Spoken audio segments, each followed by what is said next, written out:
Kaya po ako nagpunta rito, parte na po ng gusto kong gawin sapagkat hindi na ako masaya dun sa House of Representatives. Kaya po ako nagpunta rito, parte na po ng gusto kong gawin sapagkat hindi na ako masaya dun sa House of Representatives. Pagka nilalaban natin ang katwiran, pag sinasabihan natin sila kung ano yung tuntunin, kung ano yung dapat gawin para hindi nag-aaway-away, baliktad po yung nangyayari. Pag ako na nagsasalita, guguluhin nila ako, pagtutulong-tulungan nila ako, pati nga po yung hopya na kinakain ko, kukunin pa nila. Ganun po yung mga taong yon. Nung isang araw po, nagsalita ako sa grupo ng mga hilot, yung mga kumadrona. Mga ganito rin karami po, mas marami pa dito. Sabi ko sa kanila, magsusumbong din po ako sa inyo. Kasi napagalaman ko pagka ang isang bata ay napanganak dito sa mundo, at ang nagpaluwal ay kumadrona o yung hilot, yung bata na yun, matalino pala. Alam niyo kung bakit? Tingnan po ninyo yung mga kasama ko sa Quadcom. Napanganak lahat sila sa ospital. Ako napanganak ako, hilot po, dahil mahirap lang ang buhay ko.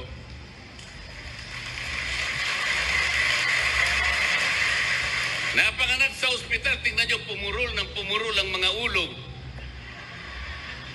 Sabi nila, magkaisa tayo. Gumawa sila ng manifesto.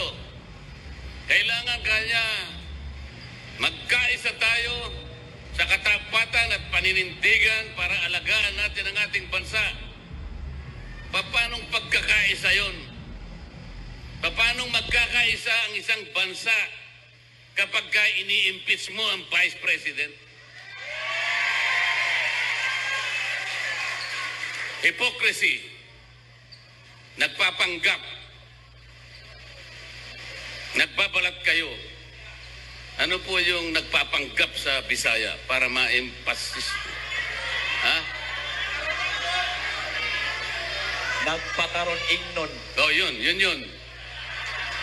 Translator ko.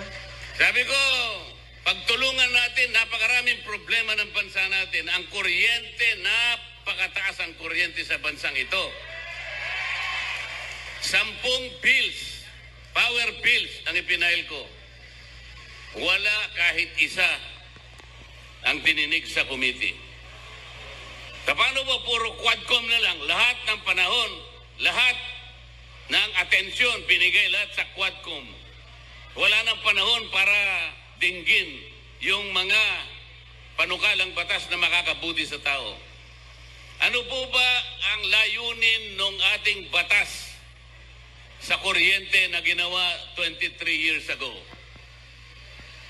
What is the objective of that law that was enacted in 2001 or 23 years ago?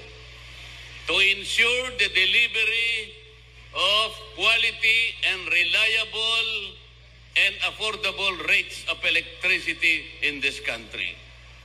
So pag sinabi mong secure and reliable, walang brownout. Pag sinabi mong affordable, abot kaya. Abot kaya. Sa Bisaya, barato. O yan, nakita nyo naman. Hindi mo alam yun, Senador Philip Salvador. Yun ang pangunahing layunin. Pero hanggang ngayon, after 23 years, abot kaya ang kuryente, abot langit. Tinanggal nila ako sa Committee on Energy. Pag sinasabi ko, walang hustisya ang ginagawa natin, you are not following the rule of law. Tinanggal nila ako sa Justice Committee. Kasi i-impeach nila yung Vice President. Para hindi na ako siguro makasali tinanggal nila ako sa Justice Committee. Ang sabi ko sa kanila, yun ang akala nyo. Subok-subukan ninyo na impeach ang Vice President. I will suggest to her that she should engage me as her defense counsel. Kasi mali na po ang nangyayari. Wala nang hustisya. Sabi ko sa kanila,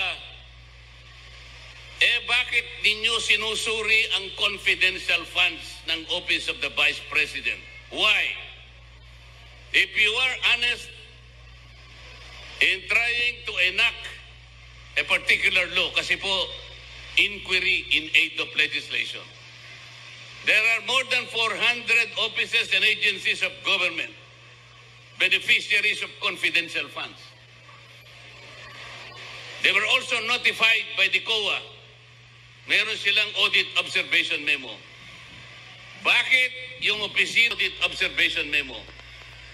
Bakit yung opisina lang ng Vice President ang ating iniimbestigahan? Kung talagang hindi kayo namumulitika. 400 offices ayaw nyong imbestigahan. Only the Office of the Vice President. Politika po ito. Pangalawa, sabi ko,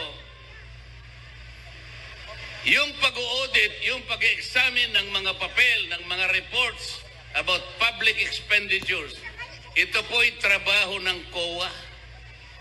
There is only one office. There is no other office mandated to audit and examine, only the Commission on Audit. Ang sabi ko, bakit po natin ginagawa ang trabaho ng COA? Kayo naman, Commission on Audit, bakit nyo sinurrender ang inyong tungkulin? Meron pong problema dito, sabi ko.